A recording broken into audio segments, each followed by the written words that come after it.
Hello mga ka-London! Loan dito, loan doon. Panibagong araw, panibagong online loan application na naman ang ating re-reviewin. Tara, samahan niyo akong alamin kung ito na ba ang magiging solusyon sa pera problema natin. Bagong araw na naman at syempre, panibagong online loan application na naman ang ating i-check kung ito na ba talaga ang makatutulong sa atin sa oras ng pangailangan. Alam ko naman, kaya nanonood kayo ng ganitong mga reviews dahil nangangailangan na naman tayo ng pera. At kung hindi tayo nangangailangan ay naghahanap tayo ng idea kung ano bang magandang online loan application ang maaari nating utangan kapag dumating yung time ng kagipitan.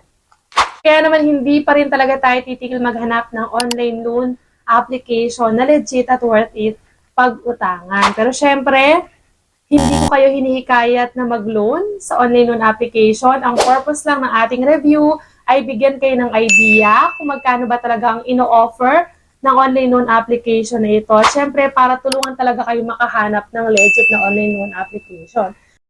Paano ba natin malalaman na legit talaga ang isang OLA? Siyempre, unang-una nga dyan is yung kanyang credit limit na ibinibigay. Pangalawa, yung interest na mababawas, kung may interest man or kung ano man yung mababawas dun sa credit limit na ibinigay. At syempre, yung loan term or kung gaano pa kahaba yung loan term.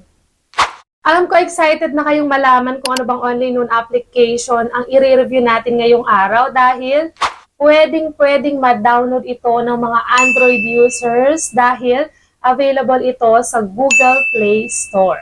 May mga nakikita kasi ako sa mga comment section natin na palagi daw sa App Store. So, eto na ang online application na pwede sa'yo, which is pwede nga ma-download sa Google Play Store. Bago nga tayo dumako sa ating review, gusto mo ba ng instant cash? Sumali ka na sa ating instant pa-GCash giveaway. Nagbibigay tayo dito ng instant GCash sa maswerteng mapipili. Ano nga lang bang dapat mong gawin? I-like lang ang video at huwag kalimutang mag-comment sa comment section dahil dyan ko chinecheck kung sino ba ang maswerteng mapipili. Nanonood ka lang, nagkakaroon ka ng idea sa mga online loan application at the same time ay may chance ka pang manalo. At balikan na nga natin itong online loan application na i-review natin ngayong araw. Dito daw ay pwede kang mag-loan ng mula 1,000 pesos hanggang 20,000 pesos para sa first-time user. So, hindi masyadong nakakapagtaka yung ibinibigay ng credit limit dahil mula 1,000 up to 20,000 pesos. Pwede ka mag-loan dito basta ikaw ay may valid ID at 18 years old and above at isang Filipino citizen. At dito nga is meron daw siyang up to 150 days na loan term at 0.05% lang daw ang kanyang interest rate per day. Ang online loan application na tinutukoy ko ay walang iba kung hindi si GrabPeso. And pagka-download ko nga dito kay GrabPeso, so nanghingi siya ng request for permission sa ating contacts, and then sa ating phone, installed applications, third-party account. So mag-agree lang tayo dito para makapag-proceed tayo sa next step. And after nga dyan, nakalagay dito sa welcome na 1,000 to 20,000 pesos pa rin ang pwede nating ma-loan dito as first-time user. Pero yung kanyang loan term or loan period ay naging 91 days na lang at ang interest rate niya is mas bumaba pa nga na naging 0.01% per day. And kung mapapansin nga dito sa bandang baba, may nakalagay dito na ibang pangalan ng loan application which is Halo Peso. So hindi natin alam ngayon kung eto bang si GrabPeso ay nagpalit lang ng pangalan kung dati ba siyang si Halo Peso. And kung mapapansin nyo nga kay Halo Peso, same lang din ang kanyang ino-offer na 1,000 to 20,000 pesos. Pero syempre, dito tayo kay GrabPeso mag-a-apply. So i-click lang natin dyan yung apply. And after nga nyan, para makapag-login tayo or makapag-register dito, syempre, kagaya din ng ibang online loan application, kailangan nating ilagay yung ating active phone number para syempre makapag-send sila sa atin ng verification code. And after nga nating makapag-login dito is may nabago na naman yung pangalan sa may baba. Kanina si Halo Peso, ngayon naman si First Peso naman. At ang ino-offer naman niya is mula 1,000 pesos up to 30,000 pesos. Medyo naguguluhan tayo dito kasi ang daming nababagong pangalan na nag-a-appear dyan sa screen natin. At dito nga, ito yung mga sasagutan sa pag-a-apply. Siyempre, una na dyan ang personal information.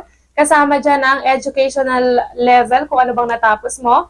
Marital status, kung married ba or single.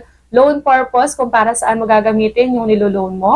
Kasama din ang address, detailed address, at email address. So, dito kailangan mong ilagay yung active na email address mo, siguraduhin na nakaka-receive yan ng messages. And next naman is yung sa work information.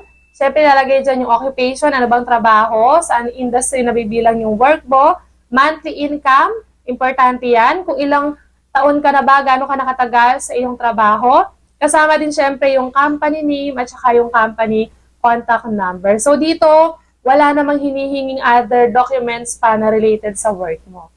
And sa emergency contact or yung contact reference, 3 lang hinihingi ng online loan application na ito. So, siguraduhin lang natin, pakaisipin mabuti kung sino ilalagay natin. Lagi kong sinasabi sa inyo, mas mainam kung kapamilya na lang or close friend para at least kung tumawag man, yung mga agent ng OLA ay alam nila, aware sila na nilagay mo sila as contact reference. Ilalagay lang natin dito yung relationship natin, sa ilagay nating contact reference at syempre yung kanilang phone number. And sa mga ID na pwede sa online loan application na ito, pwede ang UMID, PIN, SSS, pwede din ang driver's license, passport. Pwede rin naman ang pag-ibig, voter's ID, PRC ID, GSIS ID, at PSN or yung national ID natin. And kapag naibigay mo na lahat ng information na yan at nakapag-present ka na ng ID at napicturean mo na rin yung ID mo, next naman, dito sa ating withdrawal account, so pwede dito ang e-wallet, kagaya ng GCash, Paymaya, GrabPay, at Coins. At pagkatapos nga niyang process ng pag-apply natin, ay dito na agad tayo sa pinaka-exciting at pinaka-hihintay ninyong part ng ating review. Siyempre, kung magkano ba yung credit limit na ibinigay sa akin, kung totoo ba yung 150 days or 91 days na loan term at yung kanyang mababang interest. Dito nga kay Grab Peso is na-approve ako ng 1,000 pesos. So, totoo naman yung pinapakita niya sa kanyang ads na mula 1,000 pesos up to 20,000 pesos. So, yun nga, 1,000 lang ay binigay na credit limit sa akin dahil ako ay first-time user. So, iba-iba naman tayo na experience. Pwedeng sa akin 1,000, pwedeng sa inyo mas mataas. So, eto nga, yung 1,000 na yon 7 days lang ang kanyang loan term. So, hindi totoo yung 91 days up to 150 days. Dahil 7 days lang is kailangan mo nang bayaran yung niloan mo. So, magkano na lang ba yung na-receive ko? So, dito nga, credit assessment, 105 pesos. Platform service fee, 140 pesos. Account management fee, 105 pesos. Withdrawal service fee, 50 pesos. And then, nakalagay dito yung interest niya, 0. Pero syempre, kung mapapansin nyo, binawi naman niya lahat yon sa napakaraming iba't ibang fees. At ang marireceive mo na lang sa 1,000 pesos na liloan mo is 600 pesos. So halos kalahati yung nabawas sa credit limit na binigay sa'yo. Ayun nga, napakalaki ng mababawas dun sa amount na binigay sa atin. Yung 1,000 pesos, 600 na lang yung marireceive natin. Kaya naman, napakalaking bagay talaga, nanonood ka muna ng review, ng ganitong klase ng review para at least bago mo itry ang isang online loan application, may idea ka na talaga at least kung hindi ito legit or hindi maganda yung offer niya, is hindi na masasayang yung oras mo sa pag-apply. Dahil ang purpose ng video na to, ng review na ito, is bigyan kayo ng idea kung ano ba talagang totoong ino-offer ng isang online loan application. At kung gusto mo nga manalo sa ating pa-GCash giveaway, i-like na ating video at huwag kalimutang mag-comment sa comment section. Dito na muna natatapos ang ating review ngayong araw. Hanggang sa muli mga ka-London! Bye-bye!